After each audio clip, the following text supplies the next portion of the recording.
waaw c'est normal donc cette deuxième vague-là elle était prévisible dans le monde scientifique partout quand il fait chaud il va dafay tane moo tax quand le président disait vivons avec le virus waru woon nekk un slogan vide dañ ci waroon dugal dara comment on va vivre voilà avec le virus pendant la période de la guerre par exemple l'exemple que bu mu mën a jox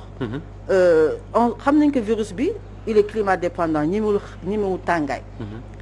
école mën nañ jàng mai juin juillet août septembre ñu changer programme yi absolument donc il y a beaucoup de choses yi nga xam ne war nañ ko def pour jéem a adapté wu le temps de la guerre parce que guerre bi day doog a tàmbali bu ñu wax ne guerre bi dana soppi notre façon de vivre loolu ci la bokk. waaw daf ko war a soppi te soppeeku ko. d'accord docteur Amadou Ba souvent dañ naan sànq sax man loolu laa may laaj loolu laa wax ne qu'est-ce qui n'a pas marché dans la stratégie mais est-ce que quelque part également mënuñu xool ne suñu xoolee li xew ci yenn réew yi mën nañ jàpp ne Sénégal quand même la stratégie a marché parce que ça aurait pu être pire que ça est-ce que mënuñu ko jàppee noonu. man jàppuma ne stratégie bi baax la professeur développé na situation bi yëpp expliqué de manière très claire même gis nga même virus bi dañ lay naan comme virus bi day modifié wu il faudrait véritablement développer un système de surveillance de la modification mais su fekkente ne loolu am na virus bi en tant que tel da nga war a vérifier surveiller sa modification parce que dafa am plusieurs variants mais da nga war a mën a également développer benn stratégie de surveillance de la circulation même de ce virus est-ce que le virus circule le virus toogul fenn te gis nga am na benn aspect bu mu développé mooy fi mu wax affaire climat bi danoo toll woon benn moment boo xamante ne bi on avait observé une situation baissière ba gars yi di naan on a convaincu on a ceci on a nangam bay naan sax on a été jusqu'à s'auto-proclamer presque premier ou deuxième au monde moom laa doon tuddee l'autoglorification mais période boobu dafa taseeg une chaleur virus bi comme il est très intelligent comme ni ko professeur waxee day dem làqu nekk en hibernation ba tàngaay wi di xaar maintenant une période favorable pour mu ñëw mais période favorable boobu day ñëw fekk mu gën a multiplier wu te comme c'est un virus dañ lay naan même microscope électronique mënu ko mettre en évidence mënu ko feeñal te li ci gën bari également virus effets yi ngay gën a sentir ce sont les effets moom ngay gën a sentir à partir des effets et des symptômes de la maladie ngay mën a déterminer le virus bi soo defee nag une étude approfondie nga xam nag maintenant réellement le virus nun nag fi nu échoué nun fi au Sénégal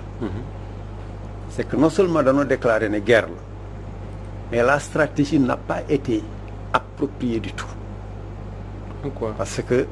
dañoo jël rek benn genre comité rek sëf ko xeex bi yëpp comité boobu mooy loolu gars yi créé le comité national de gestion de l'épidémie alors que en matière d'épidémie am Moustapha dafa am lu ñuy wax la politique mooy ña nga xam ne ñoom ñooy décider mais dafa am à la kulli al ñoo xam ne ñooy xalaat balaa nit ki di jël décision dafa am ay kàngam yu ko war a xalaatal ba pare jox ko ay proposition ne ko solution bi nag mu ngi nii. dégg naa li président di wax yëpp dafa am ñuy xalaat wax ko ne ko nañ def lii nañ def lee ça devait être le comité scientifique. bokkut ak li CNG bi. non CNG du comité scientifique mais CNG. c'est un comité de gestion en matière de gestion da lay naan les moyens parmi les moyens de la communication et mon ami dinañu revenir un peu sur la communication gis nga communication boobu. c'est l'affaire d'une cellule de crise boo xamante ni day ñëw greffé wu ci comité de gestion bi le comité de crise ñaari mission rek la am mooy la communication mais communication bi nga dog ko en deux mu am une communication interne mooy li ñuy wax póotum biir néeg lépp lu ñu discuter ci ñun lay ber c'est ça qu'on appelle la communication interne ak li ñuy wax askan bi mooy la communication externe mais malheureusement soo xoolee communication bi ñuy def yëpp on a beaucoup informé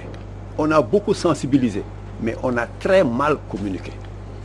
Parce que c'est pas la même chose. Voilà, et quelque part même j'ai dit, c'est-à-dire xam nga pour on communique une information. moo tax ma ne la on a beaucoup informé mais on a très mal communiqué parce que la communication n'a pas été bien structurée. Oui, parce que la communication en réalité le but en tout cas en matière de communication sociale dina ci bokk amener les populations à adhérer. À la stratégie. C'est ça qu'on appelle. te fi mu nekk nii soo xoolee la réalité des faits boo génnee ci mbedd bi xam ne les Sénégalais enfin je sais pas mais n'adhèrent pas majoritairement de manière écrasante ci kii bi. C'est ça qu'on appelle intérioriser message bi nga xamante ne bii moom la communication bi porté. C'est-à-dire que la finalité de la communication mooy le changement de comportement. Pour mu am changement de comportement il faudrait que mu am une intériorisation du message, une appropriation du message. xam ne liñ may wax kat sama njëriñ la ak sama njëriñu askan. su ma deful liñ may wax lii moo ma ciy dal wala sama askan aussi lii may def mais il ne faut pas trop aggraver, il ne faut pas trop apeurer mais il faut apaiser. Une communication doit être faite dans l'apaisement. Pour que nit ki gëm boppam xam ne muy defee mais on a plus effrayé qu'on a apaisé justement la population. Beneen bi mooy c'est toujours dans la stratégie et je pense que docteur ne me démentira pas et c'est le ministre de la santé himself qui l'a dit mooy bi ñuy wax la pseudo-vague là et là je suis en phase avec le professeur quand il dit qu'on ne doit pas parler de vague mais en Europe danoo wax vague quelques jours rek nu effacer ko nu ne maintenant c'est la Covid continue c'est-à-dire que c'est un continuum. Amul première, deuxième, troisième wala 15e vague mais non c'est une Covid continue. Mais c'est le ministre himself qui a dit qu'on a mis l'accent davantage sur la prise en charge de la Covid-19. Oui. Mais la Covid-19 c'est la maladie, c'est la manifestation de l'épidémie. C'est la partie visible de l'iceberg alors que très tôt l'OMS avait dit que on était en face d'une urgence sanitaire de portée internationale. Alors que en épidémie c'est vrai que paj bi am na solo trop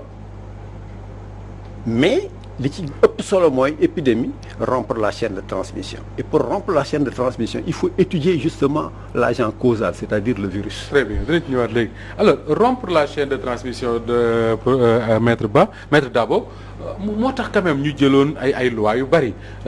assemblée wote na fi lu bari président de la République décidé na fi lu bari couvre-feu état d'urgence mu ci dégg ñooy lan état de catastrophe sanitaire diggante Thiès ak Ndakaaru finalement yooyu yëpp ñu fi jël boo ko dee toog di ko xoolaat gis la nga xam ne moom mooy xew Europe parce que da nga koy gëstu est-ce que gis nga pertinence wala impact